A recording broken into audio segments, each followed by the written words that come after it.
धर्म कौन? धर्मर परिभाषा खोजिबा सतरे एक कष्टकर व्यापार।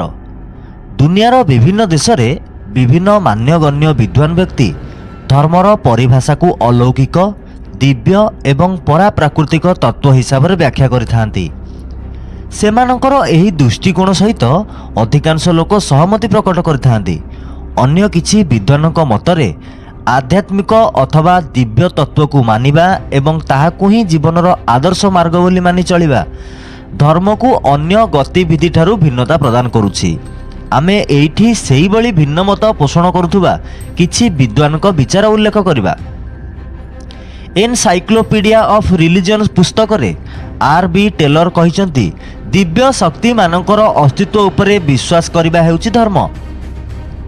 जे.जी. फ्रेजर कहिसंती मु भाबुची मानव ठारू उच्च शक्ति जहा मानव एवं प्रकृति को संचालन तथा नियंत्रण करुची ताकू प्रसन्न रखिबा ही धर्म। डब्ल्यू.आर. फाउलर कहिसंती विश्व रे विकसित हेउथुबा शक्ति सपक्ष रे रहिबार तीव्र तथा प्रभावपूर्ण इच्छा ही धर्म। श्री अरविंद घोष धर्म संपर्क रे एक स्पष्ट मत देई कहिसंती धर्मर आत्मा हेउची ईश्वरक संधान और प्राप्ति। धर्मर आकांक्षा हेउची सेही असीम दिव्य ब्रह्म को खोजिबा जहा संसार रे विद्यमान समस्त वस्तु कल्पना मात्र नुहे बरं अस्तित्व को प्रमाण करुछि। धर्म एक एभली जीवन शैली जहा मानव तथा ब्रह्मर सत्ता एवं आत्मीय संबंध उपरे आधारित। धर्म एक एभली संबंध जहा भितरे एकत्व, भिन्नत्व, प्रकाशित ज्ञान, अत्युच्च प्रेम, आनंद, संपूर्ण समर्पण, सेवा मनोवृत्ति सहित आमर अस्तित्वर प्रत्येक भागर सामान्य स्थिति द्वारा मानवर दिव्यत्व दिगरे प्रगति तथा दिव्य तत्व को मानव जीवन में अवतरण करुछि। द ह्यूमन साइकेल पुस्तकर पृष्ठा नंबर 144 रे यह लिखा जाइछि। इंग्राजी रे धर्म को रिलीजियन बोली कहा जाए। रिलीजियन अर्थात धर्मर शाब्दिक अर्थ हेउछि बंधन। धर्म को मानुथिबा लोक माने परस्पर सहित बांधी होई रहंती। एथिरे आदौ संदेह नाही जे धर्म ही लोक माननकु परस्पर सहित बांधी रखिपारे।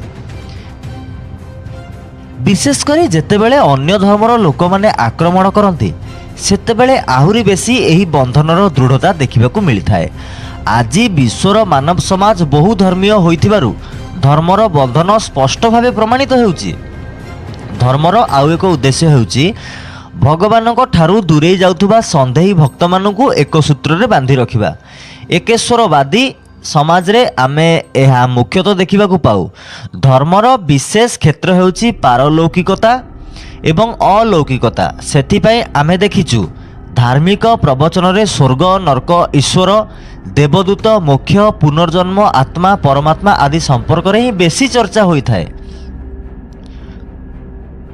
लौकिक जगतर मानवीय गुण, प्रेम, दया, क्षमा आदिर विकास पाई जेउ उपदेश दिया जाए यथा मिछ कुह नाही, सबुबेले सत कथा कुह, चोरी कर नाही, अन्य प्रति हिंसा आचरण कर नाही, काहारी मनरे कष्ट दियो नाही, असहाय को साहाय्य कर इत्यादि धार्मिक प्रवचन श्रेणी रे आसे नाही।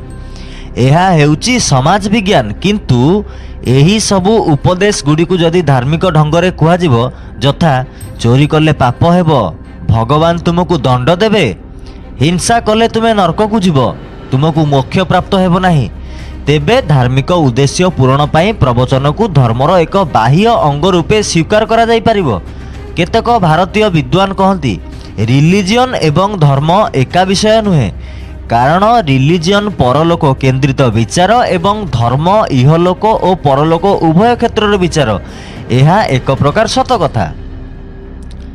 वैशेषिक सूत्र अनुसार यत अभुदय निश्रेयसः सिद्धिस धर्म, अर्थात धर्म हेउची सेही मार्ग जहा द्वारा आमको एही लोकरे उन्नति एवं परलोकरे मोक्ष प्राप्ति हेउची।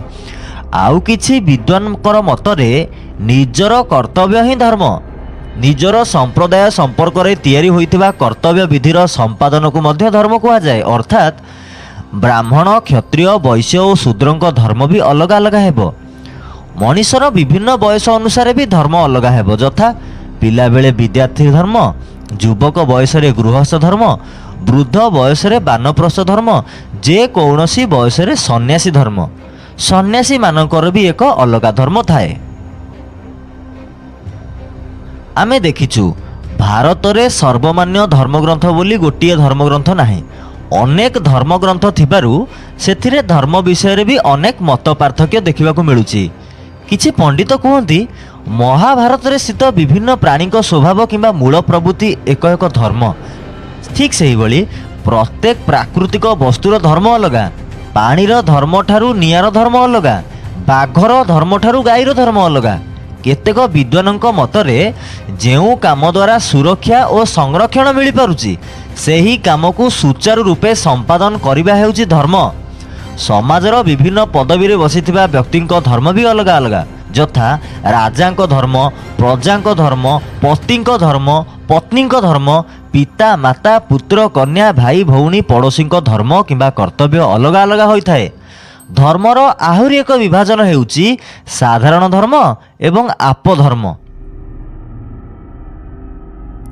ଜୀବନରେ ସବୁକିଛି ସାମାନ୍ୟ ଢଙ୍ଗରେ ଚାଲୁଥିବା ବେଳେ ସାଧାରଣ ଧର୍ମ ପାଳନ କରିବା ସମ୍ଭବ କିମ୍ବା ସହଜ ହୋଇଥାଏ। କିନ୍ତୁ ଜୀବନରେ ଯଦି କିଛି ଅବାଞ୍ଛିତ ପରିସ୍ଥିତି ଆସିଯାଏ ଏବଂ ସାଧାରଣ ଜୀବନଯାପନ କଷ୍ଟଦାୟକ ହୋଇଯାଏ ତେବେ ସେତେବେଳେ ଆପଧର୍ମ ପାଳନ କରିବାକୁ ପାପ ଓ ଦୋଷ ବୋଲି କୁହାଯାଏ ନାହିଁ। କିଛି ଉଦାହରଣ ଦେଖନ୍ତୁ। ସାଧାରଣତଃ ବ୍ରାହ୍ମଣ ବା ପୂଜକ ଗୋଷ୍ଠୀର ଲୋକମାନଙ୍କୁ ମାଂସାହାର କରିବା ନିଷେଧ କରାଯାଇଛି। କିନ୍ତୁ ଯଦି କେଉଁଠି ଅକାଳ ପଡ଼ିଯାଏ କିମ୍ବା ଖାଦ୍ୟଶସ୍ୟ ଫଳ ପନିପରିବା ଆଦି ନ ମିଳିବ ସେଇଠି ଜୀବନ ବଞ୍ଚିବା ପାଇଁ ଆମିଷ ଖାଇବା ଦୋଷ ନାହିଁ। ସେମାନେ ପରେ ଅର୍ଥାତ୍ ପରିସ୍ଥିତି ସାମାନ୍ୟ ହୋଇଯିବା ପରେ ଧାର୍ମିକ ରୀତିରେ ଆପଧର୍ମ ଅନୁସାରେ ପ୍ରାୟଶ୍ଚିତ କରିବା ପାଇଁ ନିର୍ଦ୍ଦେଶ ବି ଦିଆଯାଇଛି। ଆମ ଦେଶରେ ବର୍ତ୍ତମାନ ଯୁଗରେ ପବିତ୍ର ନଦୀରେ ସ୍ନାନ କରି ପଣ୍ଡାମାନଙ୍କୁ ଦାନ ଦକ୍ଷିଣା ଦେଲେ ପାପ ମୁକ୍ତ ହୋଇ ସ୍ୱର୍ଗରେ ସ୍ଥାନ ସଂରକ୍ଷଣ ହେଉଥିବ। କୌଣସି ତୀର୍ଥସ୍ଥାନକୁ ଯାତ୍ରା କରି ସେଠି ପୂଜା ଅର୍ଚ୍ଚନା କଲେ ସକଳ ସମସ୍ୟାରୁ ମୁକ୍ତି ମିଳୁଥିବା ମନ୍ଦିର, ମସଜିଦ ଓ ଚର୍ଚ୍ଚକୁ ଯାଇ ପ୍ରାର୍ଥନା କଲେ ପ୍ରତିଦିନ କରୁଥିବା ପାପ କର୍ମରୁ ପାପ କଟିଯାଇ କେବଳ କର୍ମ ହିଁ ବାକି ରହୁଥିବ। ଏହି କଥା ଧର୍ମଗ୍ରନ୍ଥରେ ଲେଖାଥିବା ଭାଷା ବୁଝା ପଡ଼ୁ ବା ନ ପଡ଼ୁ ମନରେ କିନ୍ତୁ ବିଶ୍ୱାସ ଆସୁଛି। ଅନେକ ପ୍ରକାର ଭିତ୍ତିହୀନ ବିଶ୍ୱାସ ଓ କର୍ମକାଣ୍ଡକୁ କେନ୍ଦ୍ରରେ ରଖି ବିକଶିତ ହୋଇଥିବା ସାମୂହିକ ଜୀବନଶୈଳୀକୁ ସମସ୍ତେ ଧର୍ମ ବୋଲି କହୁଛନ୍ତି। ବାକି ସମସ୍ତ ଅର୍ଥ ଧର୍ମ ପାଇଁ ଗୌଣ ହୋଇଯାଇଛି। ଭାରତରେ ବି ବର୍ତ୍ତମାନ ଧର୍ମକୁ ରିଲିଜିଅନ୍ ଅର୍ଥାତ୍ ଦିବ୍ୟତ୍ୱର ପ୍ରାପ୍ତି ଅର୍ଥରେ ହିଁ ସମସ୍ତେ ବୁଝିଛନ୍ତି। ଦିବ୍ୟତ୍ୱ, ପାରଲୌକିକତା, ଆଧ୍ୟାତ୍ମ ଭଳି ବିଷୟକୁ କେନ୍ଦ୍ର ସ୍ଥାନରେ ରଖି ଆଦର୍ଶ ବିଚାର ବୋଲି ମାନିବା ଯୋଗୁଁ ଧାର୍ମିକ ବିଶ୍ୱାସ, ସ୍ୱ ଅନୁଭୂତି, ପରମ୍ପରା, ତୀର୍ଥଯାତ୍ରା, ଭାଷା, କର୍ତ୍ତବ୍ୟ, ପ୍ରଥା ଓ ଆଦର୍ଶବାଦ ଠାରୁ ସମ୍ପୂର୍ଣ୍ଣ ଭାବେ ଅଲଗା ଦେଖାଯିବ। ଧାର୍ମିକ ବିଶ୍ୱାସ ଏବଂ ଲୌକିକ ବିଶ୍ୱାସ ଭିତରେ ଥିବା ମୌଳିକ ପ୍ରଭେଦକୁ ଏକ ଛୋଟ ଉଦାହରଣରୁ ବୁଝିହେବ। ସକାଳ ହେଲେ ସୂର୍ଯ୍ୟ ଉଦୟ ହେବା, ସନ୍ଧ୍ୟା ହେଲେ ସୂର୍ଯ୍ୟ ଅସ୍ତ ହେବା, ପୂର୍ଣ୍ଣିମା ଦିନ ରାତିରେ ଚନ୍ଦ୍ର ଦର୍ଶନ ଦେବା, ଋତୁ ପରିବର୍ତ୍ତନ ହେଲେ ଗ୍ରୀଷ୍ମ, ବର୍ଷା ଓ ଶୀତ ଅନୁଭବ କରିପାରିବା ଆଦି ପ୍ରାକୃତିକ ଘଟଣା ପୃଥିବୀ ଘୁରୁଥିବା କାରଣରୁ ଆପେ ଆପେ ହେଉଛି। ଏହା ହେଉଛି ପ୍ରାମାଣିକ ବିଜ୍ଞାନ ସିଦ୍ଧ ଲୌକିକ ବିଶ୍ୱାସ।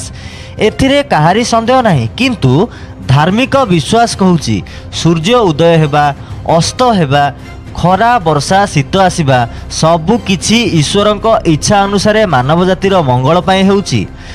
ତେଣୁ ମଣିଷ ସେହିସବୁ ପ୍ରାକୃତିକ ଘଟଣା ପାଇଁ କୃତଜ୍ଞତା ପ୍ରକଟ କରି ଦେବତାମାନଙ୍କୁ ପୂଜା ଅର୍ଚ୍ଚନା ଆରାଧନା ଆଦି କରିବା ଉଚିତ। ପୂର୍ବରୁ କହିଥିବା ସମସ୍ତ ତର୍କ ବିତର୍କକୁ ମନରେ ରଖି ଶେଷରେ ଆମେ ଧର୍ମର ପରିଭାଷାକୁ ଏମିତି ମଧ୍ୟ ପ୍ରକାଶ କରିପାରିବା। ଧର୍ମ ଏକ ଏଭଳି ପବିତ୍ର ମାର୍ଗ ଯାହା ବିଷୟରେ ଧର୍ମ ସଂସ୍ଥାପକମାନେ ଧର୍ମଗ୍ରନ୍ଥରେ ଲେଖିଯାଇଛନ୍ତି କିମ୍ବା କହିଯାଇଛନ୍ତି। ସେହି ମାର୍ଗକୁ ବିଶ୍ୱାସ କରି ଶ୍ରଦ୍ଧା ଓ ସମର୍ପଣ ଭାବେ ଯାତ୍ରା କଲେ ଧର୍ମସାଧକ ଏହି ଜଗତରେ ଲୌକିକ ଜୀବନର ଲାଭ ପାଇବା ସହିତ ପାରଲୌକିକ ଜଗତର ଦିବ୍ୟ ବା ମୋକ୍ଷ ବି ପ୍ରାପ୍ତ କରିପାରିବ। ଧର୍ମ ଜୀବନର ସମସ୍ତ ଅବସ୍ଥାକୁ ସମନ୍ୱିତ କରୁଥିବା ଜୀବନଶୈଳୀ ବି ହୋଇପାରେ। ବ୍ୟକ୍ତିଗତ ହେଉ ବା ସାମାଜିକ, ଲୌକିକ ହେଉ ବା ପାରଲୌକିକ, ଭୂତକାଳୀନ ହେଉ ବର୍ତ୍ତମାନ ଅଥବା ଭବିଷ୍ୟକାଳୀନ ହେଉ, କୌଣସି ବିଷୟ ଧର୍ମ ଆଖିରେ ଲୁଚି ରହିପାରିବ ନାହିଁ। ଗୋଟିଏ ସଚ୍ଚୋଟ ଧାର୍ମିକ ବ୍ୟକ୍ତି ପାଇଁ ଜୀବନର ପ୍ରତ୍ୟେକଟି କ୍ଷେତ୍ର ଧର୍ମକ୍ଷେତ୍ର ହେବା ଆବଶ୍ୟକ। ତା ଜୀବନର ସୁଖଦ ଘଟଣା ହେଉ ଅଥବା ଦୁଃଖଦ, ସାମାନ୍ୟ ଘଟଣା ହେଉ ଅଥବା ଚମତ୍କାରୀ, ପ୍ରତ୍ୟେକ ଛୋଟ ବଡ଼ ଘଟଣା ତା ଦୃଷ୍ଟିକୁ ନିୟନ୍ତ୍ରଣ କରୁଥିବା ଦିବ୍ୟ ଶକ୍ତି ଦ୍ୱାରା ନିୟୋଜିତ ହୋଇଥାଏ। ଆଧ୍ୟାତ୍ମିକ ଧର୍ମ କ'ଣ? ଆଧ୍ୟାତ୍ମିକ ଧର୍ମ ଏକ ବ୍ୟକ୍ତିଗତ ବିଷୟ ନୁହେଁ, କାରଣ ଏହା କାହାରି ପସନ୍ଦର ରଙ୍ଗ ନୁହେଁ, ବସ୍ତ୍ର ନୁହେଁ, ରୁଚି ବି ନୁହେଁ। ଏହା ଏକ ରାଜନୀତି। ଏହା ଆଧ୍ୟାତ୍ମବାଦୀ ସମାଜର କୁପ୍ରଭାବ। ଏହା କାଳ୍ପନିକ ସ୍ୱର୍ଗ ମୋକ୍ଷ ପ୍ରାପ୍ତିର ମୋହରେ ଭୁଲେଇ ରଖିବା ଭଳି ସାମୂହିକ ଭ୍ରମଜାଲ। ଏହା ମଣିଷର ମାନବୀୟ ସମ୍ବେଦନଶୀଳତା ଓ ସ୍ୱାଧୀନ ମତକୁ ନଷ୍ଟ କରିଦିଏ। ଏହା ଅତ୍ୟନ୍ତ ପ୍ରଭାବଶାଳୀ ଭିତ୍ତିହୀନ ବିଶ୍ୱାସର ଅତୁଟ ବନ୍ଧନ। ଏହା ଅତ୍ୟନ୍ତ ଅବୈଜ୍ଞାନିକ, ଅଯୌକ୍ତିକ ଏବଂ ଭିତ୍ତିହୀନ ତଥ୍ୟର ସମର୍ଥକ। ସେଥିପାଇଁ ଏହା ସବୁବେଳେ ବିତର୍କ ଓ ସମାଲୋଚନାର ବିଷୟ ହୋଇ ରହିଛି। ବିଡ଼ମ୍ବନା ହେଉଛି ଆଜିର ଯୁଗରେ ସେହି ସଚୋଟ ଧାର୍ମିକ ବ୍ୟକ୍ତିଟି କିଏ, ଯାହାକୁ ଚିହ୍ନିବା ଓ ଜାଣିବା ଅସମ୍ଭବ ହୋଇପଡ଼ିଛି। କୌଣସି ବ୍ୟକ୍ତି ତା'ର ସତ୍ ଆଚରଣ ଓ ଧାର୍ମିକ ଜୀବନଶୈଳୀ ଯୋଗୁଁ କିଛି ଲୋକଙ୍କୁ କିଛି ଦିନ ପାଇଁ ପ୍ରଭାବିତ କରୁଥିଲେ ମଧ୍ୟ ହଠାତ୍ ଦିନେ ତା'ର ଅସଲ ଘୃଣ୍ୟ ଆଚରଣ, ଧର୍ମୀୟ ପ୍ରବଞ୍ଚନା ଜନସାଧାରଣ ଜାଣିପାରୁଛନ୍ତି। ଲୋକମାନେ ତାକୁ ନିନ୍ଦା କରିବା ସହ ଜେଲରେ ପୁରେଇ ଦେଉଛନ୍ତି। ଏଠି ପ୍ରଶ୍ନ ଉଠୁଛି, ଯଦି ଧର୍ମ ନାମରେ କିଛି ଧୂର୍ତ୍ତ ଲୋକ ସାଧାରଣ ଲୋକମାନଙ୍କୁ ଠକିବାରେ ସକ୍ଷମ ହୋଇପାରନ୍ତି, ତେବେ ଧର୍ମର ପରାକାଷ୍ଠା କେଉଁଠି? ଲୌକିକ ଜଗତରେ ଯଦି ତଥାକଥିତ ଧର୍ମ ମଣିଷ ଭିତରେ ଦୟା, କ୍ଷମା, ପ୍ରେମ, ତ୍ୟାଗ, ନୈତିକତା ଓ ମାନବିକତା ଜାଗ୍ରତ କରିପାରୁନି, ତେବେ ସେହି ଧର୍ମ ପାରଲୌକିକ ଜଗତରେ ମୋକ୍ଷ ପାଇ ସ୍ୱର୍ଗ ପ୍ରାପ୍ତିର ବିଶ୍ୱାସ କରିବା କେତେ ଦୂର ସତ ହୋଇପାରିବ? ବିଚାର କରନ୍ତୁ। ବାଲ୍ମୀକି ନାୟକଙ୍କ ଲିଖିତ ଆଜିର ଏହି ପ୍ରବନ୍ଧ ଆପଣଙ୍କୁ କେମିତି ଲାଗିଲା ନିହାତି ଜଣାଇବେ। ভিডিও ভালো লাগিলে লাইক করন্তু, ভিডিওକୁ সেয়ার করন্তু, কমেন্ট বক্সরে নিজর মতামত দিয়ন্তু। নূয়া ভিডিও দেখিবা পাই চ্যানেলକୁ সবস্ক্রাইব করন্তু, বেল আইকনে ক্লিক করন্তু। দেখা ହେବ ଆଉ ଏକ ନୂଆ ଶିକ୍ଷଣୀୟ ଭିଡ଼ିଓରେ। ନମସ୍କାର।